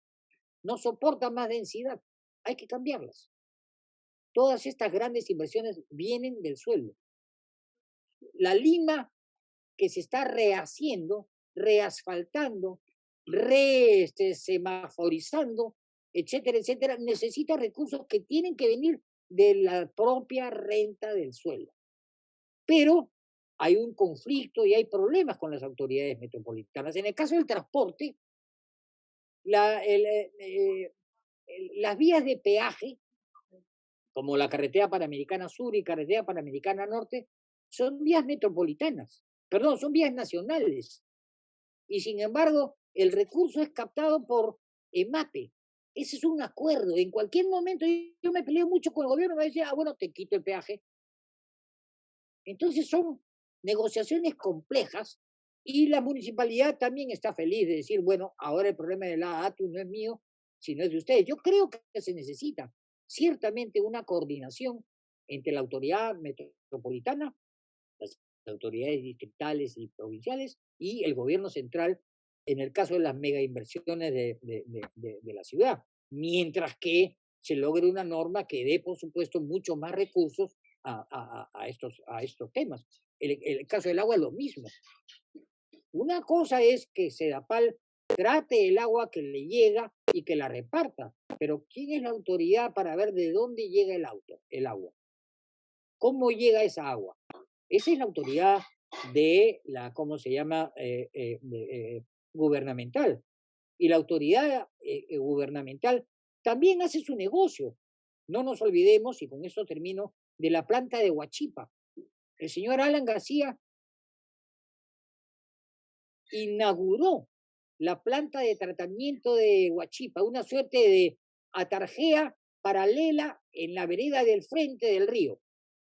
Y la inauguró y todavía no había la factibilidad de agua que llegaba desde la Puna, ni tampoco habían los tubos que iban desde allí hasta la parte de Lima Norte y que llegaría eventualmente al Chillón, ¿no? Entonces, sí hay que resolver el problema de la relación entre Lima pero en este momento, este viejo problema de transporte de quién es la inversión sobre el tren o el metropolitano, entre el gobierno central o los gobiernos locales, es una inversión en secreto porque hay mucho lío de por medio.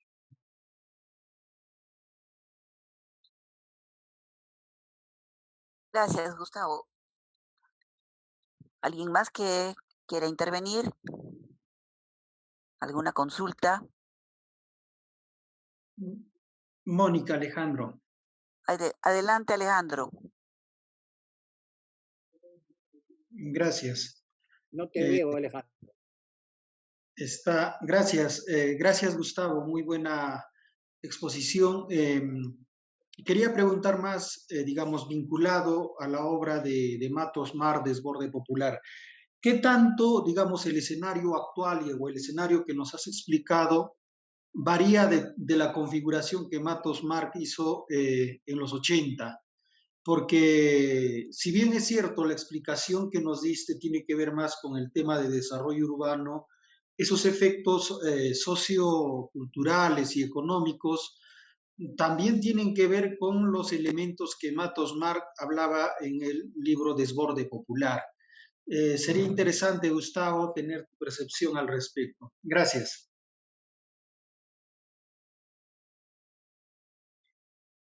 Habría mucho que decir, Alejandro.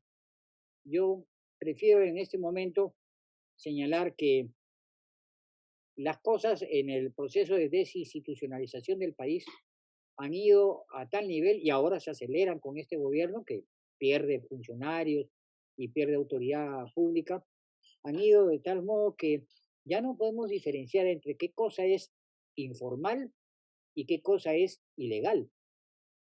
No nos olvidemos que Lima está rodeada por comunidades campesinas y cada nueva urbanización ha tenido que arreglárselas con una comunidad campesina.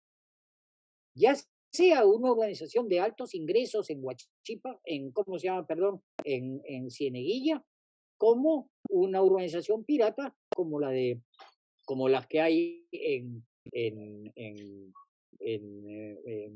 Punta Hermosa. Entonces ya la diferencia entre informal e ilegal se está borrando. Estamos llegando a un punto que simplemente no me atrevo a juzgar y creo que es mejor podrían ver las tendencias los politólogos de la casa que yo al respecto, ¿no? Pero en todo caso, este desborde popular no configura un movimiento social, no lo veo como tal. Esto es un movimiento que tenga conciencia de su propio propósito, ¿no? A eso me refiero cuando hablo de un movimiento social.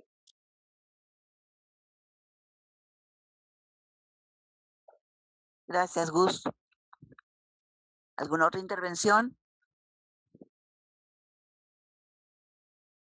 Daniel, adelante, Daniel. Sí, buenos días. Gracias a Gustavo por esta exposición, ¿no? No te veo, Daniel. Me gustaría preguntarte, Gustavo, ¿qué posibilidades ves tú de, de, de, de que haya un ordenamiento territorial en Lima, ¿no? O sea, más allá de Villa El Salvador, ¿no? Que justamente Desco ha intervenido y ha promovido también hasta cierto punto.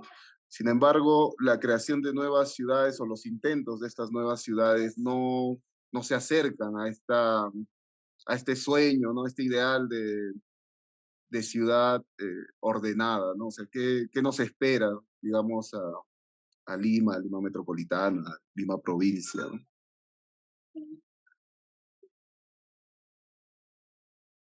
Es difícil responder, pero ya te mostré el plano de la nueva urbanización de Chillón, que pronto querrá ser un distrito aparte distinto del distrito de Caraballo y que tratará de manejar sus intereses propios como urbanizaciones de pequeños lotes y que va a plantear que se le solucione el problema del agua, ¿no es cierto? Cuando la autorización respectiva no lo solucionaba y cuando están en estudio, ¿no? ¿Qué hacemos con el desagüe de toda esa zona? Y el sentimiento de identidad y el sentimiento colectivo probablemente se vaya a formar. En el caso de Villa El Salvador, siempre he señalado que en Villa El Salvador se dan características en la ocupación, en el manejo del suelo y en la identidad en el momento de su surgimiento y desarrollo que se encuentran en todas y cada una de las urbanizaciones de tipo pueblo joven en nuestra ciudad. La diferencia con Villa El Salvador es que ahí se han dado todas juntas. Y encima de haberse dado todas juntas, tuvieron la bendición del gobierno central desde el principio, el cual les ayudó. Encima hubo además un diseño que promovía la apropiación del espacio por parte de las familias y entender el conjunto del espacio por parte de las familias con el tema del plan. Lo mismo sucedió en Huaycán. No sucedió en Huáscar, en que el famoso grupo residencial de Huáscar era un grupo que nadie entendía. En Huaycán sí se entendía, las UCBs. ¿Qué pasó después? Es un proceso en el cual también ha habido abandono, porque una ciudad progresiva requiere una atención progresiva. Y esa atención progresiva no ha sido por parte de las municipalidades, no ha habido un acompañamiento.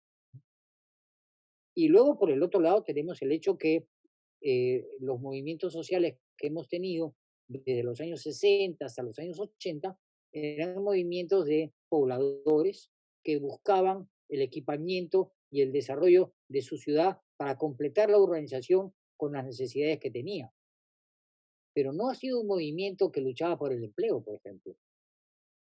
Por la salud casi con la justa, ¿no? Como asunto femenino muchas veces, igual que con la alimentación. Entonces, y la idea de orden, uno puede más o menos entender un cierto orden, pero vuelvo a señalar, en este caso son urbanizaciones disconexas y no existe una mirada de conjunto que ayude a que la gente lo tenga. ¿Que es posible tenerla? Claro que es posible tenerla. No sé qué ha pasado con Villa El Salvador ahora, pero la gran mayoría de la historia y de la tradición de Villa El Salvador se ha perdido en las nuevas generaciones. Se ha perdido eso porque estas nuevas generaciones ya no son de propietarios de terrenos, serán herederos de los terrenos de sus papás. Era una organización censitaria, era un lote, un voto. Y ahora que hay mucho más alquiler, que hay mucho más vivienda en la casa del abuelo, del papá, que son departamentos, que ya no son lotes, la situación de la participación ha cambiado. Y sin embargo, hay algunas cosas que hay que tomar en consideración que no siempre se toman en consideración. Muchas de estas ciudades son ciudades productivas. ¿Hay equipamiento para la ciudad productiva? Muchas veces eso no es entendido, no es manejado. Entonces, yo creo que el manejo de la ciudad llamada ordenada es un mito, pero esta ciudad necesita algunos medios de subsistencia pensando en el habitante y en el habitante específico de ese barrio o de ese distrito, que no todos son iguales, ¿no? Ciertamente existe la especialización en los distritos, ¿no? San Isidro es un distrito financiero, para poner un ejemplo, mientras que otros distritos son distritos más bien residenciales, pero cuando se habla de equipamientos y se hacen propuestas, esas propuestas que se hacen son engañamuchachos, ¿no? Yo he visto el plan de Lima, la propuesta de plan, y lo he estudiado para la zona sur. Se plantea que haya hospital, hospital de segundo tipo, de otro nivel, que exista pista, que exista centro de convenciones. Todas esas cosas están en el papel, pero en realidad ni los que han hecho esa propuesta creen en ellos. Porque esos mismos que han hecho esa propuesta tampoco han pensado de dónde va a ir la estación del tren de cercanías, ¿no? Que se supone que va a unir Ica con Barranca. Gracias, Gus. ¿Alguna otra intervención? Bueno, yo, Gustavo, quería preguntarte, desde mi escaso conocimiento, si es que eh, el CEPLAN tiene algún rol, algún papel especial en su relacionamiento o con vinculación con el territorio, con las municipalidades provinciales, con la planificación de estos espacios y el ordenamiento territorial. ¿Es así? Empecemos por el Instituto Metropolitano de Planificación, que es el de Lima. Tiene muy poco personal, muy poco personal.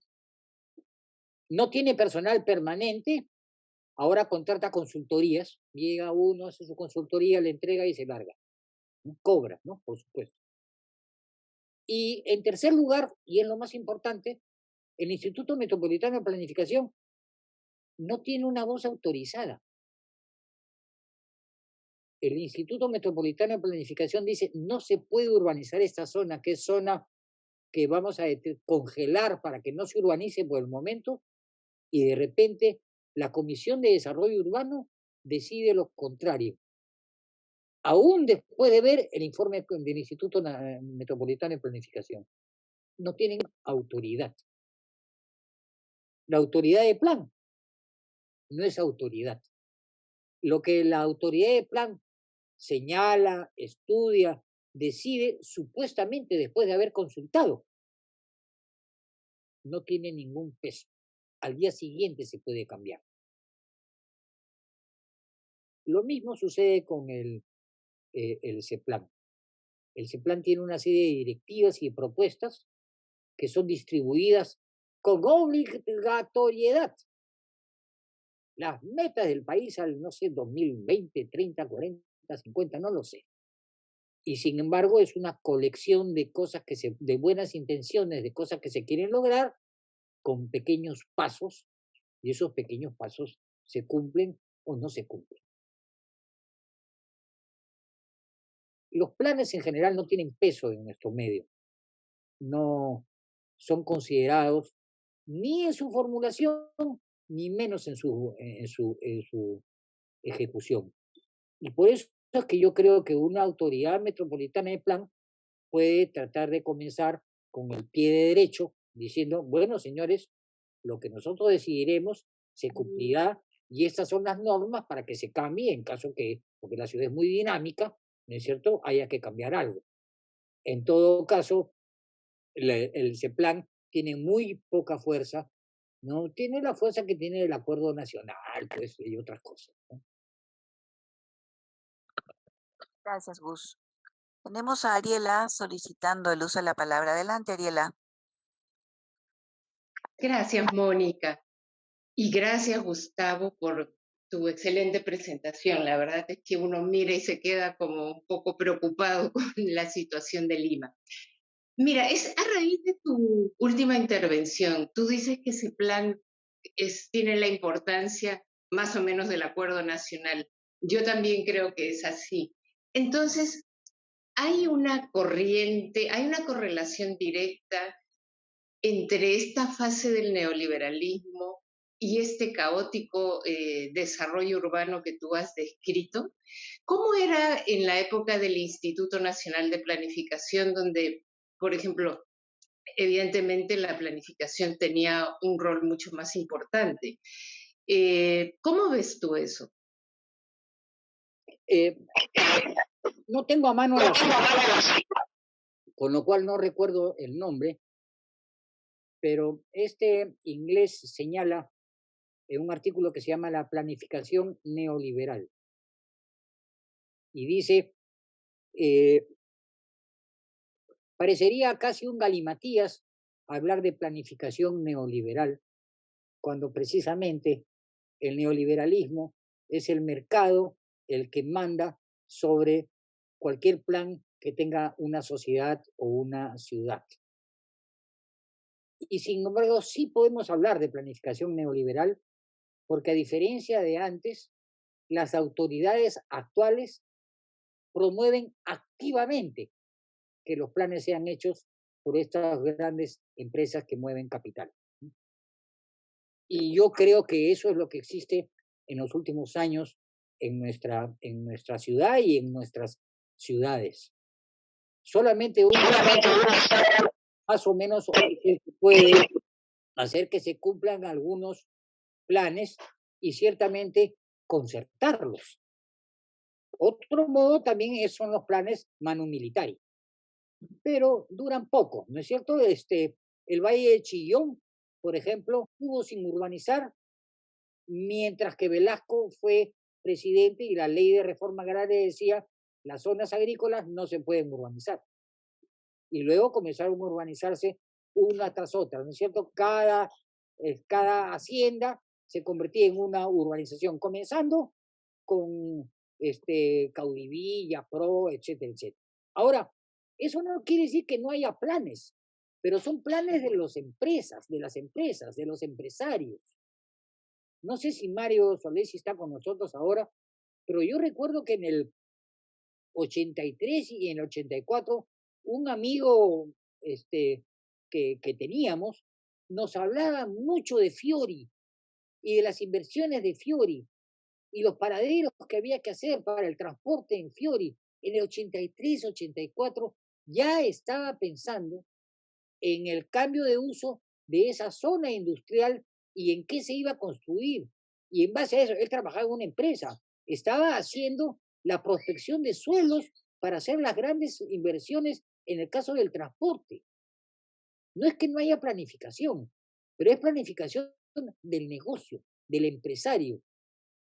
Y en ese momento, ese empresario le vende a la ciudad como un gran negocio para un privado público, porque las APP no son público-privado, son privado-público. La idea es del privado.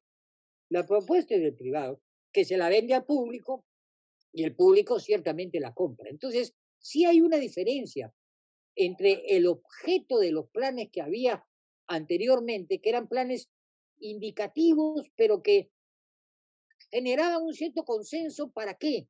Para el desarrollo de esa ciudad y de los intereses que predominaban en esa ciudad, porque ciertamente si una ciudad no es otra cosa que la expresión espacial de una formación social, existe microempresa, pequeña empresa, gran empresa, mega empresa, y cada una tiene sus propios intereses. Y yo tengo que arbitrar, tengo que ver de qué manera una ciudad llamada inclusiva. Y una ciudad inclusiva no solamente es una ciudad con espacio para las mujeres de a pie, porque existe en la ciudad inclusiva de Lima ciertamente estacionamientos para las señoras embarazadas en sus 4x4, pero no existen bancas para las ciudades embarazadas de a pie en ese mismo, acercándose a ese mismo centro comercial. O sea, de inclusivo no tiene nada. Se utiliza la palabra inclusiva, ¿no? Para ello. Entonces, sí hay diferencia entre los planes de antes y los planes de ahora.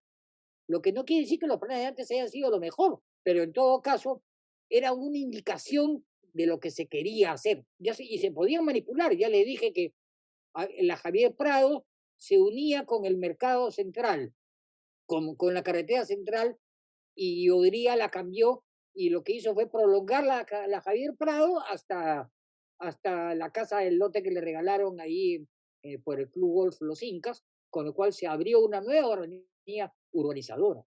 Y así podemos señalar cantidad de ejemplos de los planes y para quién servían. La avenida Benavides, quienes conocen la avenida Benavides, termina en la Ricci, en la Ricardo Palma y en la carretera Circunvalación. Cuando esa avenida fue hecha, llegaba y chocaba con el cerro y doblaba a la izquierda para ir a los barrios llamados de El Golf. Fue bastante después que esa avenida también se abrió hacia la derecha para poder entrar a Pamplona y a lo que se llama Pista Nueva. La obra misma del puente y la vía estaban pensadas no para llegar a Lima Sur, estaban pensadas para llegar a las Casuarinas. Y esas son obras, ¿no es cierto? Y son intereses, pero la discusión pública del plan y de la obra pública ayuda a que eso se encuentre alguna solución, ¿no es cierto? A que eso haya algún equilibrio o a que predomine algún interés de algún sector social frente a otro, ¿no? Entonces sí hay diferencias. Ahora los planes ya no son planes, son bromas. El actual, yo he escuchado las exposiciones sobre el Plan de Lima en estos días. La exposición sobre la ciudad compacta de Lima sirve, yo no sé para qué, porque en todo el sur hay nuevas urbanizaciones, ninguna de ellas es compacta, son lotes de 70 metros cuadrados donde se van a hacer chalecitos donde nadie va a querer vivir, ¿no? Ahí veo a Mario. Mario, ¿te acuerdas cuando nos hablaba este pata que luego tuvo una operación? Nos hablaba, tú eras regidor, yo era funcionario, nos hablaba cada rato de Fiori, ya lo tenía en la cabeza, ¿no es cierto? Las empresas, las autoridades municipales no.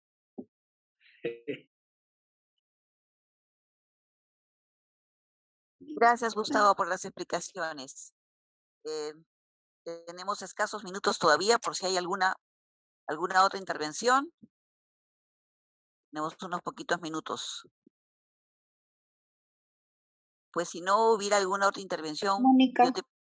Gisela, adelante. Sí. Y parece que Mario también. Sí, Mario quería apagó hacer su cámara. una Gisela, acotación adelante. nomás.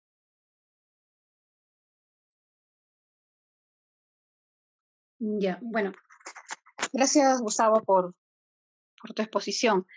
Yo tenía dos inquietudes. Una es conocer desde tu conocimiento, saber desde tu conocimiento si qué tan factible ves que exista o se proponga una descentralización de mercado central, ¿no? Porque tú nos hablabas de una carretera, ¿no? Que va de norte a sur y que tiene algunos vínculos justamente porque se pensaba en el mercado central, ¿no? ¿Qué tan factible podría ser que esto se descentralice? Es decir, que haya un gran mercado mayorista en el norte y uno en el sur, y que no todo se concentre en el centro, ¿no? O estoy hablando de repente de algo que no es nada viable. Y lo segundo es, ¿qué opinión tienes sobre la nueva carretera central, ¿no? ¿Qué tantos beneficios puede traer para Lima? Porque entiendo que esta vía va a ir por Cieneguilla, me parece. ¿Qué tanto puede beneficios para Lima? Porque definitivamente para nosotros que estamos en el centro se entiende que va a ser una vía más rápida y más segura, ¿no? Pero hacia Lima, ¿qué beneficios existirían? Gracias. No tengo en realidad una respuesta clara a las dos cosas, Gisela, sobre la carretera central. Una vez más, toda nueva mega inversión es importante. Una nueva carretera, fantástico. Si esa es la vía elegida, francamente no lo sé, ¿no? De hecho, en el norte hay como 2 o 3 propuestas que suben por las minas hasta ¿cómo se llama? La pampa de el origen del río Mantaro, ¿no es cierto? Por la cordillera de la Viuda. Y esta nueva puede ser, francamente no lo sé. De hecho, hay un trazo distinto que va que va por Imperial, por Cañete, y por ahí sube a Huancaya y a Huancayo, que parece ser la ruta mejor, ¿no? No olvidemos que los incas no usaban mucho el río Rímac, y no lo usaban porque había muchos huaicos. Eso es, ese es el punto. ¿Y cuál era la otra parte de tu observación, de tu consulta, Gisela? Perdóname. ¿Qué tan factible ves que existan mercados mayoristas descentralizados? Que no esté Sí, todo concentrado. Ajá. sí, gracias. Mira, no tengo claro el tema porque hay como 2 teorías. Dicen que debe haber un solo mercado mayorista porque ahí se forman los precios. Pero ahora con la telecomunicación, con el internet, eso puede ser más sencillo. Pero de hecho, el mercado mayorista está al costado, por el mercado mayorista pasa la vía perimetral. O sea, yo puedo llegar por, ¿cómo se llama? Por el sur, desde las chacras de Ica, o con Panyevar, puedo llegar digamos, paso Pucusana, llego a Santa María, San Bartolo, y por ahí tomo la perimetral, y en un santiamén estoy en el propio mercado, ¿cierto? Y lo mismo si es que yo vengo por Pasamayo y en vez de pasar por Ancón, yo entro y llego hasta ese mercado. Para eso sirve la vía perimetral, precisamente, para que yo pueda llegar a cualquier punto de la ciudad tomando una vía que lo evita. Por eso es que primero se llamó circunvalación, luego la otra se llamó vía de evitamiento y ahora se llama vía perimetral. Entonces, que haya varios mercados, pues no lo sé. De hecho, en la práctica existen varios mercados relativamente importantes en otras partes de la ciudad, pero el tema eh, no es si uno o varios, sino si hay interconexión o si hay facilidad para llegar al mercado. Y yo creo que a este mercado, donde está ubicado al costado de la carretera central, era perfectamente posible. Por eso es que se reservó ahí el sitio para el mercado central. Nada de eso se sabe o nada de eso se tomó en consideración cuando se ha tomado las decisiones sobre si alargo la avenida Javier Prado, hacia dónde la largo, si, etcétera, etcétera. Dense cuenta, parecen como salidas que no tienen relación cuando estaban en los estudios y en las propuestas sobre el plan. Pero si específicamente uno o varios mercados, no estoy seguro de cuál es la respuesta acertada, pero ya te digo, no sería tanto problema si hubiera la avenida, si hubiera la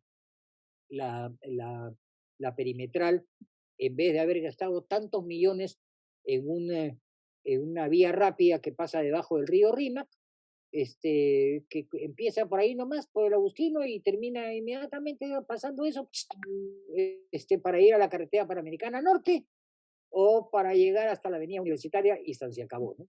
Una vía inútil. Que encima pagamos peaje y encima se queda con el dinero de MAPE.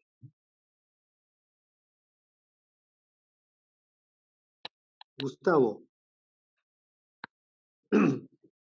un comentario, una pregunta a tu ilustrada exposición que nos ha dado bastantes luces sobre lo que está ocurriendo en el área metropolitana de Lima Callao. ¿No te has detenido a ver el tema de las áreas verdes y los espacios públicos? Que creo que en el marco, además de esta expansión de urbanizaciones, como el caso Chillón al que has hecho referencia, y la densificación informal y la formal que ocurre en Lima, el tema de las áreas verdes y los espacios públicos realmente es un tema que merecería quizá algunos comentarios. Me imagino que por el tiempo no lo has considerado, pero me parece un tema central en una ciudad como Lima, que debe ser la capital con menos áreas verdes en toda América. Gracias. Gracias, Mario. Fíjese, en realidad no he tratado los problemas de Lima. Lo que he tratado de hacer es mostrarles una Lima con implicancias que nosotros no vemos. Y no se trata que nos convirtamos nosotros o que los alcaldes se conviertan en expertos en análisis urbanos, porque no lo somos los que estamos acá, o la mayoría de los que estamos acá. Pero lo que quiero es que entrenemos el ojo para saber desde dónde yo tengo que mirar a esta ciudad que se llama Lima Callao. Y cuando vemos que un tipo dice voy a poner, voy a multiplicar los patrulleros, ¿no es cierto? En el distrito de Cercado, por supuesto. Voy a hacer serenazgo integrado de 2 distritos contiguos, por supuesto. Y todas estas frases caen en el ridículo frente a la necesidad de tener una autoridad metropolitana de seguridad ciudadana, ¿no? Una autoridad, una policía metropolitana o autoridad metropolitana, que tendrá que hacer, ya no sé cuál es la prioridad, si parque, si, ¿cómo se llama? Si cámaras, o si policías, o si patrulleros, etcétera, etcétera. No estoy entrando en ese detalle. Es una mirada lo que creo que tenemos que hacer. Dentro de esa mirada, ciertamente, un asunto esencial es el tema del espacio público. Ahí les puedo pasar el link de análisis que han hecho los empresarios hace un buen tiempo. Con Teresa lo tenemos, de los terrenos que se quiere en Lima, que les gustaría urbanizar. Las grandes unidades escolares que están cerca del Sanjón, el propio Pentagonito, que está lleno de jardines, le sacan el precio al metro cuadrado y lo que se podría hacer ahí, el edificio Petroperú, todo se ve como terreno libre, como terreno disponible, y los espacios públicos son ciertamente el terreno disponible. Una sola frase. Cuanto más pequeño el espacio privado de tu casa, más grande tiene que ser el espacio público. ¿O es que ustedes creen que en París las casas son mansiones? Son pequeñas, pero tienen espacio público, ¿no es cierto?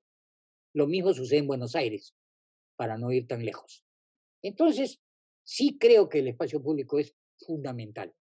Y nosotros estamos atacando de 2 maneras el espacio público. Primero, tratando de urbanizarlo. ¿Qué es más importante, el parque o el hospital en San Juan del Lurigancho? Es que no se atreven a expropiar.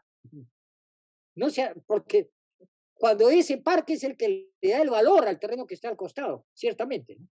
Como que no se atreven a expropiar lo que falta para completar la avenida universitaria. Como no se atreven a expropiar o hacer de una vez la obra que termine el Sanjón y que llegue hasta la carretera panamericana, lo cual haría inútil muchas de las otras obras que se están pensando. Y el otro tipo de espacio que necesitamos es el de las lomas. Yo soy viejo limeño. De niño, de chico, de adolescente también, Me han llevado a las lomas de La Chay en el kilómetro 101 de la carretera a la Dominicana Norte, pero también he ido a las lomas de Otocongo, que eran lugares de paseo de invierno, donde ahora se está pensando, ¿no es cierto?, proteger las lomas. Las lomas cumplen una función ambiental muy importante y son un parque. Y deben ser un parque. Deben ser el lugar de turismo de invierno. Lo mismo sucede con Pachacamac, que se quiere urbanizar Pachacamac, cuando Pachacamac ya no hay nada en Chillón, se acabó Chillón. Pachacamac tendría que irme hasta Canta, camino a Canta, ¿no? Santa Rosa de Quibes. Pachacamac todavía puedo comer mi chanchito, todavía conversan, ¿no es cierto?, la producción de animales con los restaurantes y las casas de recreo en grandes espacios de terreno. No es que como el terreno es grande puedo hacer ahí un mega edificio, no, no señor, se necesita, ¿no es cierto?, zonificar el lugar donde los...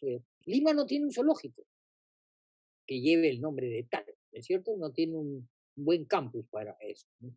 El espacio público ciertamente es fundamental y lo único que les quiero decir es, el valor del espacio público es distinto al valor del terreno de al frente. Es mucho más alto. El espacio público es el que le da valor a ese otro terreno y no al revés. No es un terreno sin valor. Muchas gracias, Gustavo. Creo que hemos concluido en hora, a tiempo. Te agradecemos muchísimo por la exposición, realmente súper valiosa para entender justamente esa agenda pendiente que Lima requiere y que la has reseñado muy bien.